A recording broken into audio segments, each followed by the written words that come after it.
இந்த இணையத்தின் வழியாக உங்களை சந்திப்பதில் மற்ற மகிழ்ச்சி. கடவுள் இந்த தருணத்தை நமக்கு கொடுத்திருக்கிறார். நாம் இல்லத்தில் இருந்தவாறு அனைவரும் எழுந்து நின்று கண்கள் மூடி கடவுளை நோக்கி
குமாரனுக்கும் பரிசுத்த ஆவிக்கும் மகிமை உண்டாவதாக. ஆதியிலும் இப்பொழுதும் எப்பொழுதும் சதா காலங்களிலும் மகிமை உண்டாவதாக. ஆமென். கிரியேக கடவுளை போற்றுதல். இரண்டாம் முறைமை. எங்கள் தந்தையாம் கடவுளே, உமது வல்லமையினால் ஞானத்தினால் எல்லாவற்றையும் படைத்து உமது குமாரனை நற்செய்தியாக தம்முடைய உலகத்தில் அன்பு கொண்டவரே உம்மை போற்றுகிறோம். குமாரனாம் கடவுளே, பாவத்தை தவிர்த்து எல்லாவற்றிலும் எங்களைப் போல் மனிதராகி எங்கள் பாவங்களுக்காக ஒப்புக்கொடுக்கப்பட்டு எங்கள் நீதிக்காக உயிர்த்தெழுந்தவரே உம்மை போற்றுகிறோம். பரிசுத்த ஆவியாகிய கடவுளே, எல்லா உண்மைகளையும் எங்களை வழிநடத்தி கடவுளின் அன்பை எங்கள் நெஞ்சில் பொழிந்தவரே உம்மை போற்றுகிறோம். பிதா, குமாரன், பரிசுத்த ஆவியாகிய கடவுளே, உமக்கே எக்காலமும் எல்லா புகழும் மகிமையும் உண்டாவதாக. ஆமென். பாவ அறிக்கை. நமக்கு பாவம் இல்லை என்போமானால் நம்மை நாமே வஞ்சித்துக் கொள்ளாமோ? நமக்குள் உண்மை இல்லை. நமது பாவங்களை அறிக்கையிட்டால் பாவங்களை நமக்கு மன்னித்து எவை அணிந்து நீங்க நம்மை சுத்திகரிப்பதற்கு நம்மத்தக்க நீதி கொள்ளவர். நான் எழுந்து என் தகப்பனிடத்திற்கு போய், தகப்பனே, பரத்திற்கு விரோதமாக உமது பாவத்தையும் பாவம் செய்தேன். இனி உம்முடைய மகன் என்று சொல்லப்படுவதற்கு நான் பாத்திரன் அல்ல. உம்முடைய வேலைக்காரன் ஒருவனை என்னை வைத்துக் கொள்ளும் என்றேன். கடவுள் ராஜ்யம் சமீபத்திருக்கிறது. மனம் திரும்பி நற்செய்தியில் நம்பிக்கை வையுங்கள். நமது பலவீனங்களுக்காக பரிந்துரைக்க முடியாத பிரதான ஆசாரியர் இருக்கிறார்கள். எல்லா விதத்திலும் நம்மை போல் சோதிக்கப்பட்டு பாவம் இல்லாத பிரதாசம் நமக்கு இருக்கிறார். அன்புக்குரியவர்களே, மீண்டும் ஆண்டவர் ஒரு நாளை குறித்து இந்த ஞாயிற்றுக்கிழமை ஆண்டவருடைய சன்னிதானத்தில் வந்திருக்கிறதா? நம்முடைய உள்ளத்தின் ஆழத்திலிருந்து நம்முடைய மனசாட்சிக்கு எதெல்லாம் குற்றம் என்று காணப்படுகிறதோ தேவ சமூகத்தில் அழைக்கப்பட்டிருக்கிறதா? கடவுளுக்கு முன்பாக நம்முடைய பிழை அறிக்கையை பின்வரும் பாடல் வாயிலாக, உம்மை மறவேன் என்ற பாடல் வாயிலாக நாம் பாடுவோம்.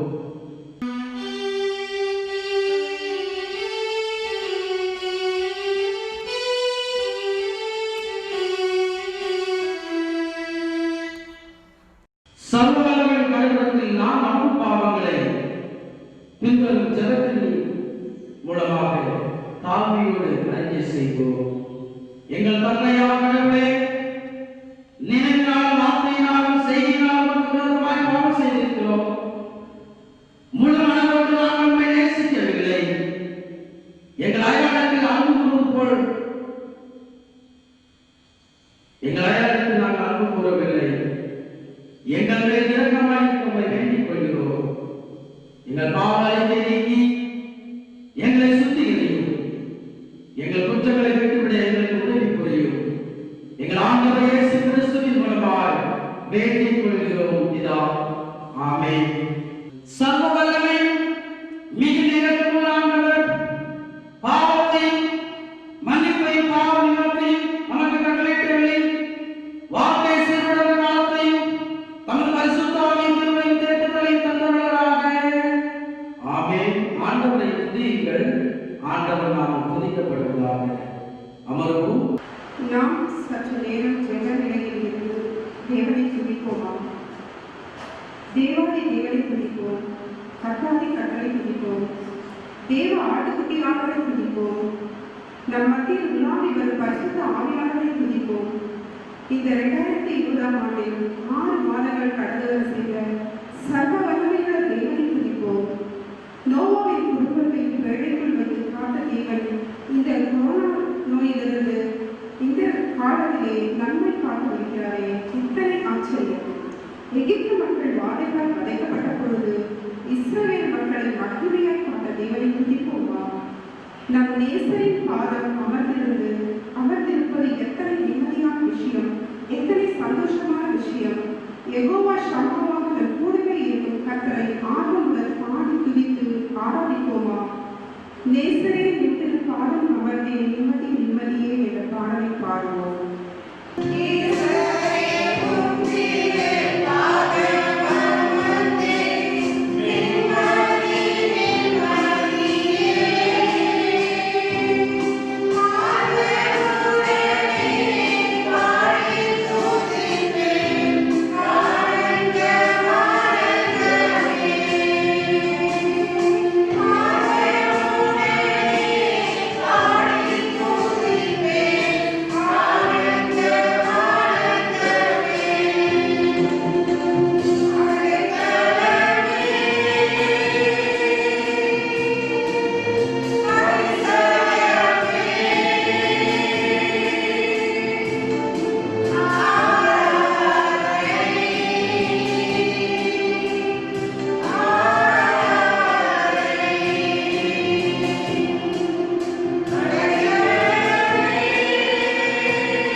நேசரே, ஒளியும் மீட்பருமானவரே, இம்மட்டும் உதவிய எபினேசரை துதிப்போமா?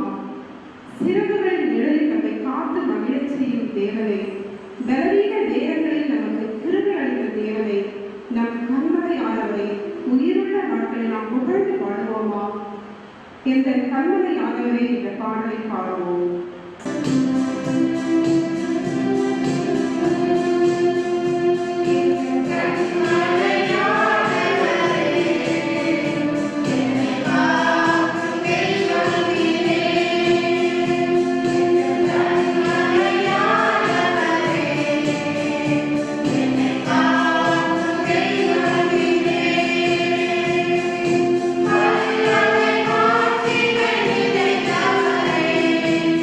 I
இதற்கான எல்லா ஏற்பாடுகளின் சூழ்நிலையும் ஏற்படுத்தி கொடுத்த தேவாதி தேவனை நாம் துதிக்கிறோம் ராஜா, உண்மை ஆராதிக்கிறோம் கர்த்தாவே. ஆண்டவரே, இந்த வேலையிலே கூட கர்த்தாவே எங்கள் சபையை சேர்ந்த ஒவ்வொருவரையும் நீங்க ஆசீர்வதிங்க ராஜா.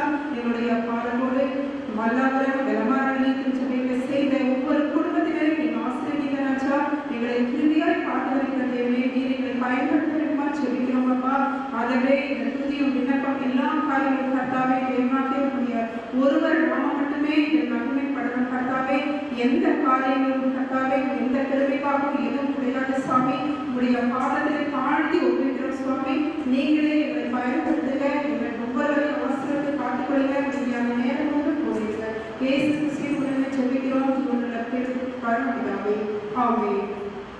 திருமலை பாடம் படிக்க கேட்போம். வாசிக்கும்படியாக தெரிவிக்கப்பட்ட முதலாம் வேதபாகம் மல்கியா 3ஆம் அதிகாரம் வசனங்கள் 10 முதல் 18 முடிய. வாசிக்கும்படியாக தெரிந்து கொள்ளப்பட்ட முதலாம் வேதபாடம் மல்கியா 3ஆம் அதிகாரம் வசனங்கள் 10 முதல் 18 முடிய. என் ஆலயத்தில் ஆகாரம் உண்டாயிருக்கும்படி தசம பாகங்களை எல்லாம் பண்டசாலைகளை கொண்டு வாருங்கள். அப்பொழுது நான் வானத்தின் பணக்கிளிகளை திறந்து இடம் கொள்ளாமல் போக மட்டும் உங்கள் மேல் ஆசீர்வாதத்தை வருஷிக்க மாட்டோம் என்று அதனால் என்னை சோதித்து பாருங்கள் என்று சேனைகளின் கர்த்தர் சொல்லுகிறார். பூமியின் கனியை பட்சித்து போடுகிறவைகளை உங்கள் நிமித்தம் கண்டிப்பேன். அவைகள் உங்கள் நிலத்தின் பலனை அளிப்பதில்லை. வெளியிலுள்ள திராட்சை கொடி பலமில்லாமல் போவதும் இல்லை என்று சேனைகளின் கர்த்தர் சொல்லுகிறார். அப்பொழுது எல்லா ஜாதிகளும் உங்களை பாக்கியவான்கள் என்பார்கள். தேசம் விரும்பப்பட தக்கதாய் இருக்கும் என்று சேனைகளின் கர்த்தர் சொல்லுகிறார். நீங்கள் எனக்கு விரோதமாய் பேசின பேச்சுக்கள் கடினமாய் இருக்கிறது என்று கர்த்தர் சொல்லுகிறார். ஆனாலும் உமக்கு விரோதமாக எண்ணத்தை பேசினோம் என்கிறீர்கள். தேவனை சேவிப்பது விருதா, அவருடைய கட்டளைகளை கைக்கொள்ளுகிறதினாலும் சேனைகளின் கர்த்தருக்கு முன்பாக துக்கித்து நடக்கிறதினாலும் என்ன பிரயோஜனம்? இப்போதும் அகங்காரிகளை பாக்கியவான்கள் என்கிறோம். தீமை செய்கிறவர்கள் இடப்படுகிறார்கள். அவர்கள் தேவனை பரீட்சை பார்த்தாலும் விடுவிக்கப்படுகிறார்களே என்று சொல்லுகிறீர்கள். அப்பொழுது கர்த்தருக்கு பயந்தவர்கள் ஒருவரோடு ஒருவர் பேசிக் கொள்வார்கள். கர்த்தர் கவனித்து கேட்பார். கர்த்தருக்கு பயந்தவர்களுக்காகவும் அவருடைய நாமத்தை தியானிக்கிறவர்களுக்காகவும் ஞாபக புஸ்தகம் ஒன்று அவருக்கு முன்பாக எழுதப்பட்டிருக்கிறது. என் சம்பத்தை நான் சேர்க்கும் நாளிலே அவர்கள் என்னுடையவர்களாய் இருப்பார்கள் என்று சேனைகளின் கர்த்தர் சொல்லுகிறார். ஒரு மனுஷன் தனக்கு ஊழியம் செய்கிற தன்னுடைய குமாரனை கடாட்சிக்கிறது போல நான் அவர்களை கடாட்சிப்பேன். அப்பொழுது நீங்கள் நீதிமானுக்கும் துன்மார்க்கனுக்கும் தேவனுக்கும் ஊழியம் செய்கிறவனுக்கும் அவருக்கு ஊழியம் செய்யாதவனுக்கும் இருக்கிற வித்தியாசத்தை திரும்பவும் காண்பீர்கள் என்பதே. வாசிக்கும்படியாக தெரிந்து கொள்ளப்பட்ட முதலாம் வேதபாடம் வாசித்தாயிற்று. தேவனின் தேவையை உண்டாவதாக.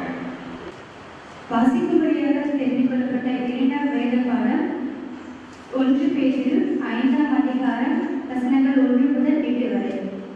1 பேதுரு 5ஆம் அதிகாரம் வசனங்கள் 1 முதல் 8 வரை. உங்களில் உள்ள மூப்பருக்கு உடல் மூப்பனும் கிறிஸ்துவின் பாடுகளுக்கு சாட்சியும் இனி வெளிவரும் மகிமைக்கு பங்காளியுமாய் இருக்கிற நான் புத்தி சொல்லுகிறது என்னவென்றால், உங்களிடத்தில் உள்ள தேவனுடைய மந்தையை நீங்கள் வைத்து கட்டாயமாய் அல்ல மனப்பூர்வமாயும் அவலட்சணமான ஆதாயத்துக்காக அல்ல உற்சாக மனதோடும் சுதந்திரத்தை இனிமாப்பாய் ஆடுகிறவர்களுக்காக அல்ல மந்தைகளுக்கு மாதிரிகளாகவும் கண்காணிப்பு செய்கிறீர்கள். இப்படி செய்தால் பிரதான மேய்த்தல் வெளிப்படும் போது மகிமையுள்ள வாடாத பீடத்தை பெறுவீர்கள். அந்தபடி இளைஞரே மூப்பருக்கு கீழ்ப்படியுங்கள். நீங்கள் எல்லாரும் ஒருவருக்கொருவர் கீழ்ப்படிந்து மனத்தாழ்மையை அணிந்து கொள்ளுங்கள். பெருமை உள்ளவர்களுக்கு தேவன் எதிர்த்து நிற்கிறார், தாழ்மை உள்ளவர்களுக்கோ கிருபை அளிக்கிறார். ஆகையால் ஏற்ற காலத்திலே தேவன் உங்களை உயர்த்தும்படிக்கு அவருடைய பலத்த கைக்குள் அடங்கியிருங்கள். அவர் உங்களை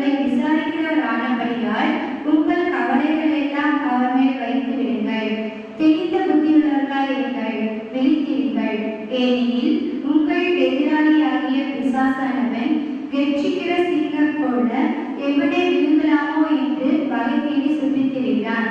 வாசிக்கும்படியாக தெரிந்து கொள்ளப்பட்ட 2ஆம் வேத பாடம் வாசித்தாயிற்று. கிறிஸ்துவே உமக்கு மகிமை உண்டாவதாக.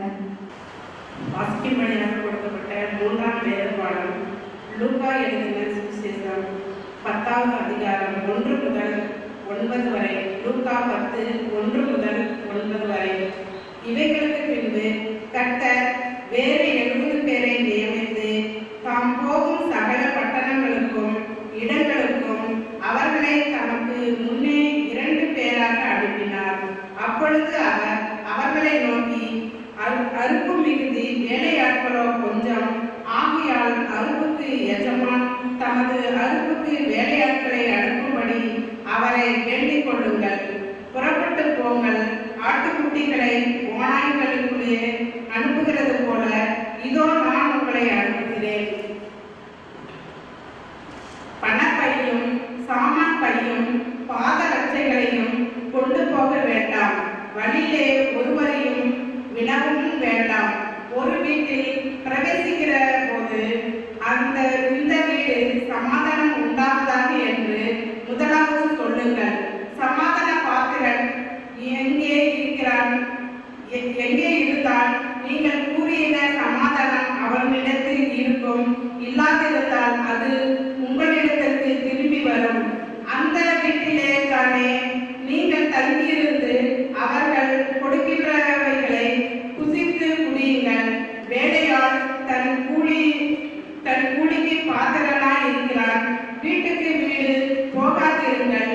ஒரு பட்டணத்தில் நீங்கள் பிரவேசிக்கிற போது ஜனங்கள் உங்களை ஏற்றுக்கொண்டால் அவர்களை உங்கள் முன் வைக்கின்றவைகளை நீங்கள் புசித்து அவ்விடத்தில் உள்ள பிணியாளிகளை சொந்தமாக்கி தேவனுடைய ராஜ்யம் உங்களுக்கு சமீபமாய் வந்திருக்கிறது என்று அவர்களுக்கு சொல்லுங்கள் என்பதே.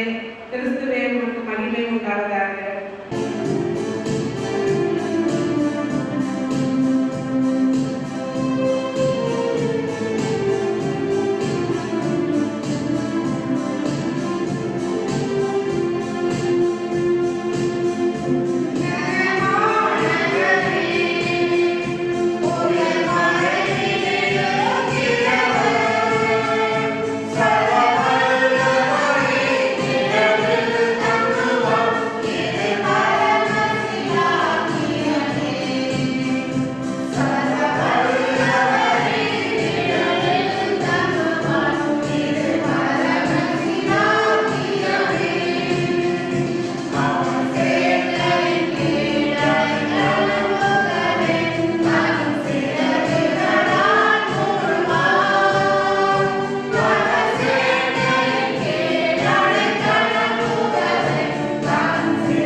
மகள் இருக்கும் கிருபையிலிருந்து நல்ல தகப்பனே, அன்பினார்களே, மனமகிழ்ச்சியான இந்த ஞாயிற்றுக்கிழமைக்காக நன்றி சொல்கிறோம் அப்பா.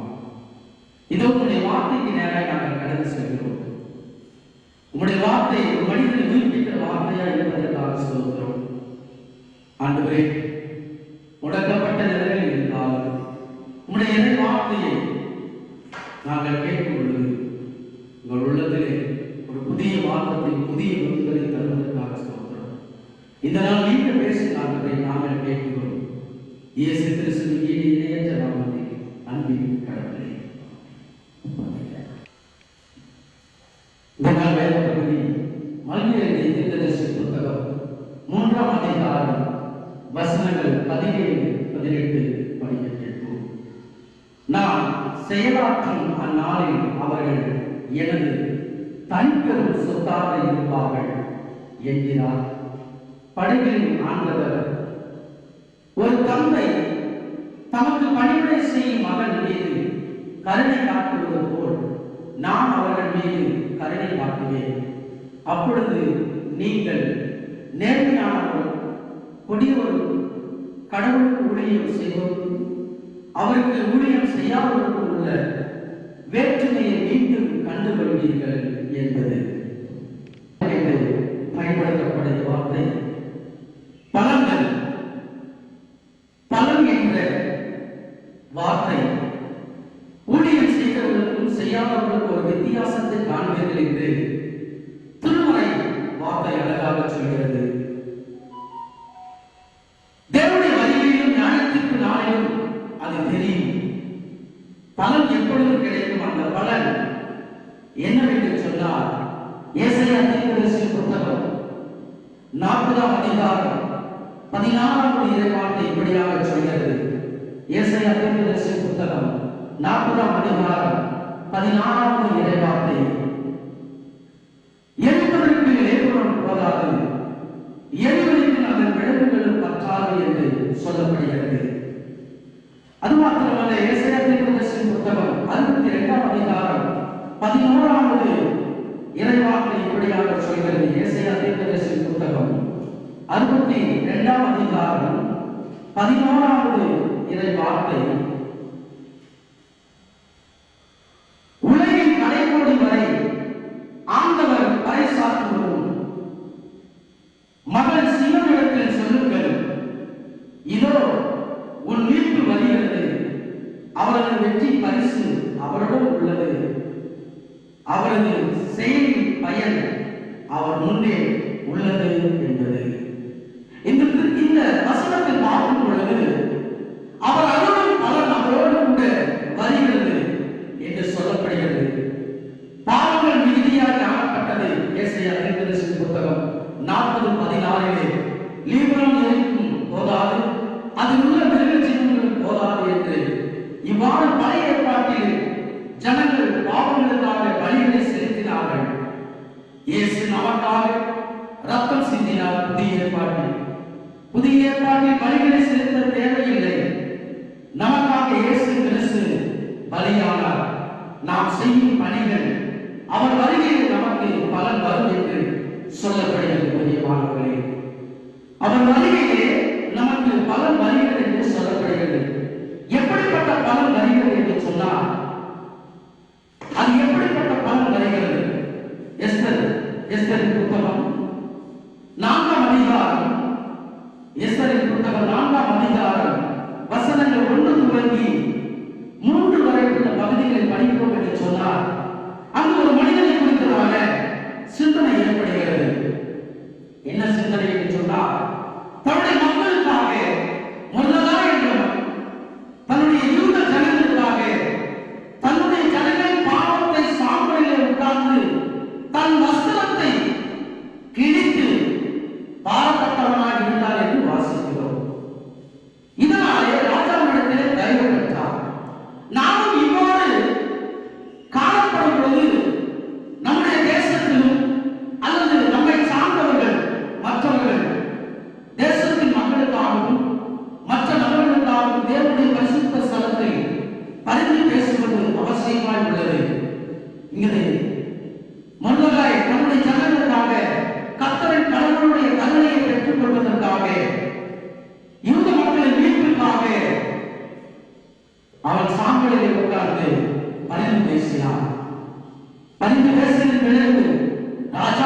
அவர் தயவு பெற்றவராய் காணப்பட்டார். அன்புக்குரியவர்களே, தயவு பெற வேண்டும் என்று சொன்னால் நீங்கள் நானும் கர்த்தருடைய வார்த்தையிலே திறப்பிலே நிற்கிறவர்களாய் மாற வேண்டும். ஏன் திறப்பிலே நிற்க வேண்டும்? ஏன் திறப்பிலே நிற்க வேண்டும்? வெளிப்படுத்தல் விசேஷம் 11ஆம் அதிகாரம் 12ஆம் அதிகாரம் 11ஆம் வசனம் இப்படியாக சொல்கிறது. என்னவென்று சொன்னால், பிசாசானவன் தனக்கு கொஞ்ச காலம் உண்டு என்று எண்ணி மிகுந்த கோபம் கொண்டு அநேகரை தன் மலையிலே சேர்த்துக் கொள்கிறவனாய் இருக்கிறார். அதனால்தான் ஆண்டவர் வெளிப்படுத்தல் விசேஷம் 12ஆம் அதிகாரம் 11ஆம் வசனத்திலே சொல்கிறது. அப்படி என்று சொன்னார், இன்றைக்கு இருக்கிற சூழ்நிலையிலே ஏன் திறப்பிலே நிற்க வேண்டும்? பிசாசானவனுக்கு கொஞ்ச காலமே உண்டு என்று சொல்லப்படுகிறது. அநேகரை தன் மலையிலே சேர்த்துக் கொள்கிறார். இதைத்தான் 1 பேதுரு 5ஆம் அதிகாரம் 8ஆம் வசனம் சொல்கிறது. நீங்கள் நானும் நிற்கக்கூடியவர்களாக இருக்கிறோம். கெர்ச்சிக்கிற சிங்கம் போல வகை தேடி சுற்றிக்கிறான், யாரை வெல்லக்கூடாமல் என்று. எனவே நாம் திணித்த புத்தி உள்ளவர்களாய் தேவ சமூகத்திலும் கடவுளுடைய வசனத்திலும் ஜபத்திலும் விழுந்து திறப்பின் வாசலிலே அழிந்து போகிறவர்களை நினைத்து திறப்பிலே நிற்க வேண்டும். ஏனென்று சொன்னால் வெளிப்படுத்தல் விசேஷம் 12ஆம் அதிகாரம் 12ஆம் வசனம் சொல்கிறது, சாத்தானால் ஆபத்து வரப்போகிறது. மனுஷர் கொலைபாதகர் கொல்லவும் அனுப்பவுமே வருகிறார், நியாயக்கேட்டின் மகன் என்று சொல்லப்படுகிறது. எடுத்துக்காட்டாக ஆண்டவர் யோனாவை திறப்பிலே நிற்க சொன்னார். அவன் வழிவிலகி போனான். ஆனால் ஆண்டவர் அவனை விடவில்லை. பயத்தை கொடுத்து தேவ சமூகத்தில் மீண்டுமாக அவனை மறுபடி செய்தார். இரண்டாவது ஆமோசிலே தீர்க்கதரிசி புத்தகம் 8ஆம் அதிகாரம் 11ஆம் வசனம் வாசிக்கிறோம். தலைவராக ஆண்டவர் கூறுகிறார், இதோ நாட்கள் வரப்போகின்றன, அப்பொழுது நாட்டில் உள்ள பஞ்சத்தை அனுப்புவேன். அது உணவு கிடைக்காத பஞ்சமோ நீர் இல்லாத வறட்சியோ அன்று. ஆண்டவரின் வாக்கு கிடைக்காத பஞ்சமே அது. ஆண்டவரின் வார்த்தை கிடைக்கக்கூடாத காலம் வரப்போகிறது. அதனால் திறப்பிலே நிற்க வேண்டும். என்ன பஞ்ச காலம் வரப்போகிறது? ஆமோஸ் தீர்க்கதரிசி புத்தகம் 8ஆம் அதிகாரம் 11ஆம் வசனம், கர்த்தருடைய கோபம் பற்றி எரிகிறதாகவும் இந்த வசனத்தை வாசிக்கிறோம். எனவே இந்த ரட்சிக்கப்படாத ஜனங்களுக்கு, ரட்சிப்பிலே விழுந்து கிடந்த பாவத்தில் இருக்கிற ஜனங்களை மீட்டுக் கொள்வதற்காக இந்த பஞ்ச காலத்திலே கர்த்தருடைய வார்த்தை கேட்க முடியாமல் ஒரு சமுத்திரம் தொடங்கி மறு சமுத்திரம் வரைக்கும் அழைத்து திரிந்தும் அதை கண்டடையாமல் போவார்கள். எனவே இப்படிப்பட்ட அங்கலாக்கக்கூடிய நிலையில் நம்முடைய தேசத்தினுள் காணப்படாமல் இருக்க வேண்டும் என்று சொன்னார். கடவுளுடைய திருவசனத்தை நம்முடைய இருதயத்தின் பலகையை எழுதிக் கொள்ள வேண்டும். இதனை ஒவ்வொரு நாளும் விடாமல் விழுந்து கிடக்கிறவர்களாக தேவ சமூகத்திலே அறிக்கையிட வேண்டும் என்று வேதம் சொல்கிறது. அதற்காக நீங்கள் நான் என்ன செய்ய வேண்டும் என்று சொன்னால், நீதிமொழிகள் 8ஆம் அதிகாரம் 34ஆம் வசனம் சொல்கிறது, நம்முடைய இருதயத்தில் தேவனுடைய பக்கமாக திருப்பவும் அவருடைய வார்த்தைக்கு செவி கொடுத்து விழிப்புடன் வேத வாசிப்புடன் ஜெபத்திலும் கடவுளோடு இவற்றின் மூலமாக தேவ சந்நிதியில் காத்திருக்க வேண்டியது அவசியமாக இருக்கிறது. பிரியமானவர்களே, அப்படி என்று சொன்னால் முடக்கப்பட்ட நிலையில் இருக்கிற நாம் திருமலை வசதிப்பிலும் ஜெபத்திலும் தேவ சமூகத்தில் விழுந்து கிடக்கிறவர்களாய் நாம் காணப்பட வேண்டும். இதைத்தான் தானியேல் தீர்க்கதரிசி புத்தகம் 6ஆம் அதிகாரம் 4ஆவது வசனத்திலே சொல்கிறோம். தானியேலை குற்றப்படுத்தும்படியாக பிரதானிகள் தேசாதிபதிகள் முகாந்திரத்தை தேடினார்கள்.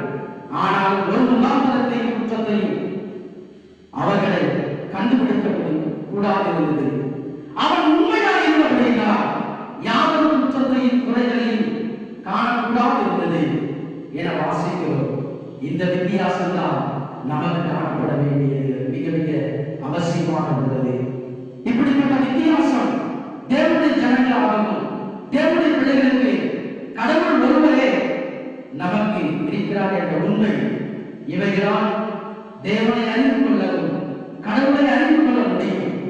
நாம் எப்படி உள்ளவர்களாக இருக்கிறோம் என்பதை சற்று ஆராய்ந்து பார்க்க நாம் அழைக்கப்பட்டிருக்கிறோம். எனக்கு அருமையானவர்களே, மல்கியா தீர்க்கதரிசி புத்தகத்தில் வாசிக்கப்பட்டவர்கள இந்த ஜனங்களுக்கான பிறப்பில் இந்த மனிதன் வெற்றியை கண்டார். அது மாத்திரமல்ல, பிறப்பில் ஏன் இருக்க வேண்டும் என்று சொன்னார். ஜனங்களை மீட்டுக் கொள்வதற்காக இந்த கடைசி காலம். அதைத்தான் ஆமோஸ் தீர்க்கதரிசி பஞ்சகாலம் வரப்போகிறது என்று சொல்கிறார். நம்முடைய இதயத்திலே கடவுளுடைய வார்த்தை பிறப்பில் இருக்கக்கூடியவர்களாக இருக்கும் பொழுது, வேத வசனத்திலும் ஜபத்திலும் காணப்படும் பொழுது ஆண்டவர் நம்மை பாதுகாக்க வல்லவராக இருக்கிறார். கண்களை மூடுவோம். நல்ல ஆண்டவரை எங்களுக்காக மீண்டுமாக நன்றி செலுத்துகிறோம். ஆண்டவரே, பாவ பிடியை சிக்கி தவிக்கிற ஒவ்வொரு மக்களையும் மீட்டெடுத்த ஆண்டவர் இந்த நாளில் அன்றைக்கு இந்த ஜனங்களுக்காக முருகனார் தன் வஸ்திரத்தை கிழித்துக் கொண்டு சாம்பலில் உட்கார்ந்து புலர்ந்தது போல இன்றைக்கு முடக்கப்பட்ட நிலைமையிலே உம்முடைய ரட்சிப்பை அல்லாத எத்தனையோ ஜனங்கள் இருக்கிறார்கள். அவர்களுக்காக திறப்படை இருக்கக்கூடியவர்களாக எங்களை மாற்றிக்கொள்வார். திறப்படை நின்று ஆச்சரியத்தை கொடுக்கிற கடவுள் உண்டு என்பதை எங்களுடைய பாவங்களை எல்லாம் உடைய சமூகத்தில் அறிக்கையிட்டு வரக்கூடிய பஞ்ச காலத்தினுடைய வேறு வசனம் கிடைக்கப்படாத காலம் வரப்போகிறது. அதற்காக என்னுடைய இதயத்திலே கடவுளுடைய வார்த்தையும் ஜபத்திலும் தரித்திருக்கும் பொழுது நாங்கள் திறப்பில் இருக்கக்கூடிய ஜனங்களாக இருக்கிறோம். இந்த வார்த்தையின்படி ஆசீர்வதிக்காக நன்றி. எங்களோடு பேசினதற்காக இயேசுவின் மூலம் வேண்டிய நன்றி கடவுளே. 15ஆம் பக்கத்தில் உள்ள விசுவாச பிரமாணத்தை அனைவரும் சேர்ந்து அறிக்கை செய்வோம்.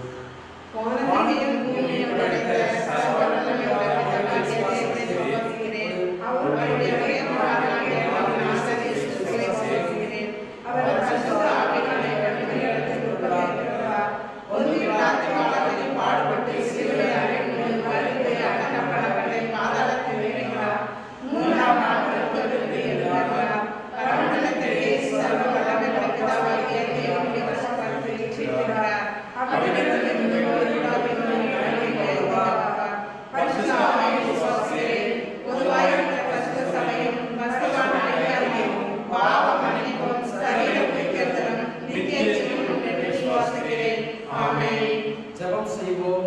கர்த்தாவே எங்களுக்கு இரங்கும். கிறிஸ்துவே எங்களுக்கு இரங்கும். பரமண்டலத்தில் எங்களுக்கு ஆசீர்வதிப்பதாக. நீர் ஆட்சி வருவதாக. நீர் பரமண்டலத்தில் செய்வது போல பூமியிலே செய்யப்படுவதாக. அன்றுள்ள அப்பத்தை எங்களுக்கு தாரும். எங்களுக்கு விரோதமாய் குற்றம் செய்கிறவர்களுக்கு நாங்கள் மன்னிப்பது போல எங்கள் குற்றங்களை எங்களுக்கு மன்னியும். எங்களை சோதனைக்குள் பிரவேசிக்க பண்ணாமல் தீமையிலிருந்து எங்களை ரட்சித்துக் கொள்ளும். ராஜ்யமும் வல்லமையும் மகிமையும் என்றென்றைக்கும் உடையது. ஆமென்.